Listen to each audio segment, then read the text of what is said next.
Akan kuceritakan kepadamu suatu kisah dari salah satu manusia paling sabar di dunia. Bayangkan, beliau berdakwah selama 950 tahun. 950 tahun beliau menyeru pada kebenaran. Namun, pengikutnya hanyalah segelintir orang.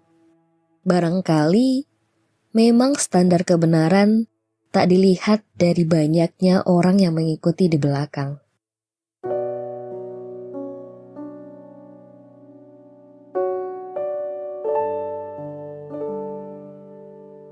Halo teman-teman, Assalamualaikum. Apa kabar nih? Kalau kabarku ya lumayan sih, walau ada beberapa hal yang mengganggu pikiran memang. Tapi, kalau diingat-ingat, hidup di dunia memang bukan tempat mencari ketenangan. Karena seperti yang sudah disampaikan di cerita ke-41, satu-satunya tempat di mana kita bisa ngerasain sebenar-benarnya ketenangan, ya di surga. Oh ya, pada cerita ke-45 ini, aku bakal ngebawain kisah yang sangat layak untuk kita dengarkan bareng-bareng.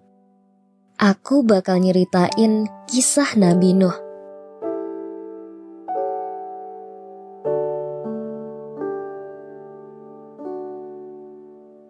Teman-teman pasti gak asing lagi dengan kisah Nabi Nuh dong. Itu loh kisah banjir bandang terbesar sepanjang masa. Dan kisah kapal Nabi Nuh yang sangat gede banget. Pokoknya kisahnya keren banget lah. Tapi kali ini aku gak bahas tentang besarnya banjir bandang atau tangguhnya kapal Nabi Nuh. Kali ini aku bakal bahas mengenai kesabaran Nabi Nuh dalam mendakwahi kaumnya. Nabi Nuh merupakan rasul pertama yang diturunkan oleh Allah. Oh ya, teman-teman sudah tahu perbedaan Nabi dan Rasul belum? Nabi adalah seseorang yang diberi wahyu oleh Allah dengan syariat untuk dirinya sendiri, atau diperintahkan untuk menyampaikan kepada kaumnya yang sudah bertauhid. Sedangkan Rasul adalah seseorang yang diberi wahyu oleh Allah dengan syariat baru dan diperintahkan untuk menyampaikan kepada kaum yang menyelisihinya. Karena harus membawa sesuatu yang baru, tugas Rasul ini bisa dikatakan lebih berat dibandingkan seorang nabi. Dalam literatur hadis, disebutkan bahwa telah ada 124.000 nabi dan 315 rasul. Namun yang kisahnya diceritakan di dalam Al-Quran hanya 25 saja. Makanya akhirnya kita pun hanya mengetahui kisah 25 nabi dan rasul. Yuk kita lanjutkan kisah Nabi Nuh.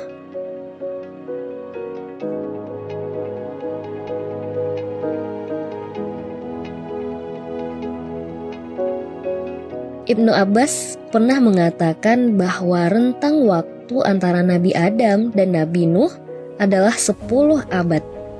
Tetapi 10 abad ini diartikan oleh Ibnu Katsir sebagai 10 generasi. Ketika itu semuanya masih memeluk Islam. Namun lambat laun masyarakat di saat itu mulai terkena tipu daya setan. Sedikit demi sedikit kemusyrikan muncul dan mengakar kuat di benak masyarakat. Kisah mengenai kemusyrikan pertama ini akan kami ulik di episode berikutnya ya. Kemusyrikan ini termasuk dosa yang gede banget. Saking gedenya, kelak di akhirat orang-orang musyrik bahkan gak perlu ditimbang dulu amal baik buruknya. Mereka udah otomatis dapat tiket VIP buat masuk ke neraka paling dasar. Di kondisi seperti itulah, Nabi Nuh diangkat menjadi Rasul. Dari sini kebayangkan seurgen apa masalah yang dihadapi Nabi Nuh.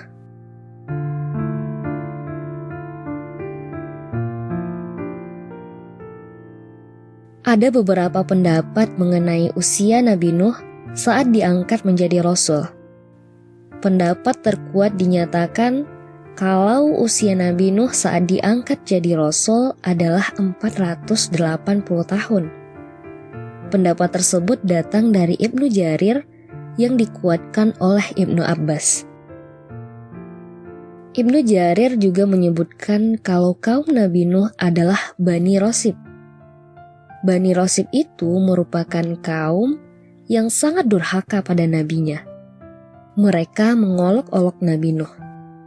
Bahkan ya, mereka suka secara sengaja menutup telinga mereka atau langsung berpaling saat Nabi Nuh mengutarakan ajakan ke jalan yang benar. Bantahan kaum Rasib terhadap Nabi Nuh bahkan telah diabadikan Allah dalam Quran surat Hud ayat 25-27. Dalam ayat tersebut, Allah mengatakan, "Dan sesungguhnya kami telah mengutus Nuh kepada kaumnya. Ia berkata, sesungguhnya aku adalah pemberi peringatan yang nyata bagi kamu sekalian, agar kalian tidak menyembah selain Allah. Sesungguhnya aku takut kamu sekalian akan ditimpa azab pada hari yang sangat menyedihkan. Lalu berkatalah pemimpin-pemimpin yang kafir dari kaumnya, kami tidak melihat kamu, kecuali sebagai seorang manusia biasa seperti kami.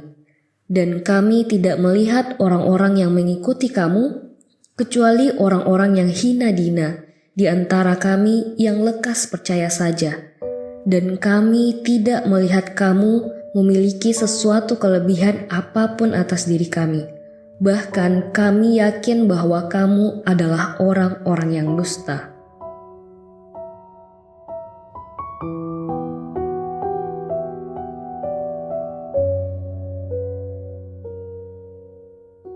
Teman-teman, orang-orang musyrik tersebut mengatakan bahwa Nabi Nuh tak memiliki kelebihan dibandingkan mereka. Mereka bahkan mengatakan kalau hanya orang-orang lemah dan bodohlah yang mau mengikuti Nabi Nuh. Mereka meninggikan dirinya. Mereka mengira merekalah yang lebih pintar. Nabi Nuh dipandang sebagai seorang yang aneh dan menyimpang. Mereka bahkan selalu berpesan pada anak cucunya untuk tidak mengikuti Nabi Nuh.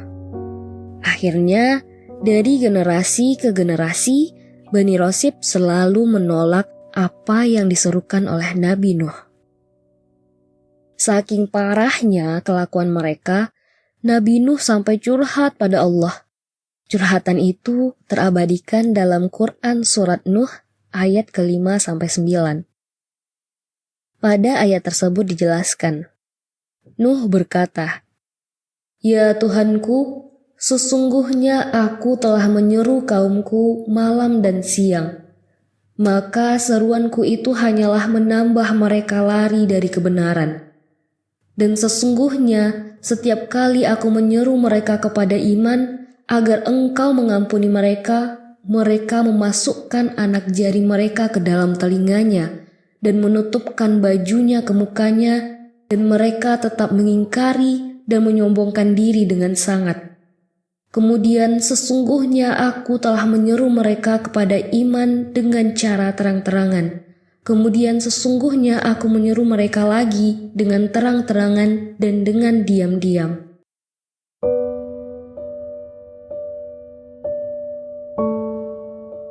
Bayangin deh teman-teman, kelakuan mereka yang menyepelekan itu gak hanya terjadi selama 1 atau 2 tahun saja, tapi terjadi sampai 950 tahun. Dalam Quran surat Al-Ankabut ayat ke-14, Allah berfirman, "Sesungguhnya kami telah mengutus Nuh kepada kaumnya, maka dia tinggal bersama mereka selama 1000 tahun kurang 50 tahun. Berat ya. Mungkin kita sendiri ketika sekali saja menerima perlakuan yang gak mengenakan, sudah sakit hati, gak mau peduli lagi. Terkadang malah kita keceplosan ngedoain yang gak baik buat si pelaku. Padahal kita tahu sendiri bahwa Allah sudah nyediain pahala yang sangat besar buat orang-orang yang sabar dan ikhlas. Walau begitu, tetap aja susah untuk mengikhlaskan. Lah ini, Nabi Nuh yang walau ratusan tahun diolok-olok, beliau masih tetap sabar. Beliau bahkan berbesar hati untuk mendoakan pelaku agar mendapat ampunan dan hidayah dari Allah. Nabi Nuh tetap gak patah semangat, walau pengikutnya hanya segelintir. Progres dakwahnya bahkan bisa dikatakan sangat kecil. Keistiqomahan Nabi Nuh dalam menjalankan perintah Allah benar-benar gak runtuh diterpa banyaknya cobaan yang berdatangan. Oh iya, dalam Quran surat Nuh ayat 5-9 tersebut, kita juga bisa melihat kekonsistenan Nabi Nuh dalam berjuang. Beliau punya strategi dalam berdakwah. Gak asal-asalan lah pokoknya. Menyuruh kaumnya pada kebenaran dengan cara terang-terangan sampai cara diam-diam sudah pernah dilakukan. Di sini kita juga bisa melihat kalau Nabi Nuh tuh juga gak kaku-kaku banget dalam meluruskan kaumnya yang telah menyimpang itu. Beliau sangat fleksibel dalam menerapkan cara-cara berdakwah agar cocok dengan kondisi masyarakat saat itu. Mungkin karena kesabarannya dan perjuangannya yang luar biasa ini ya, Allah akhirnya mengabadikan nama Nuh sebagai nama salah satu surat di dalam Al-Quran. Kan keren banget kisah kesabaran Nabi Nuh ini. Dan Allah tentu saja gak zolim sama hambanya. Allah akhirnya menenangkan Nabi Nuh dengan mengatakan, "Ketahuilah, tidak akan beriman di antara kaummu kecuali orang yang benar-benar beriman saja. Karena itu, janganlah engkau bersedih hati tentang apa yang mereka perbuat." Firman Allah ini tercatat dalam Quran surat Hud ayat 36.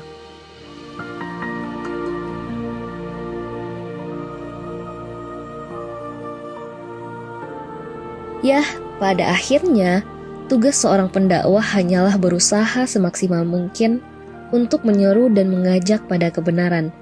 Soal hasilnya, wallahu a'lam. Toh yang Allah nilai adalah proses dari perjuangan kita. Perjumpaan kita pada serial pertama kisah Nabi Nuh cukup sampai di sini ya. Saya Mahdiah, seneng banget bisa ngebawain kisah kesabaran Nabi Nuh lewat podcast cerita sejarah Islam ini. Oh ya, podcast cerita sejarah Islam dalam menyusun cerita mengambil sumber dari buku Bapak Para Nabi dan tafsir Quran karya Ibnu Katsir, paper-paper, hingga ceramah para ustadz di YouTube. Kami bahkan memiliki tim review tersendiri untuk memastikan kelayakan dari cerita yang akan kami sampaikan. Terima kasih untuk support kalian selama ini. Sampai jumpa di serial berikutnya ya. Wassalamualaikum warahmatullahi wabarakatuh.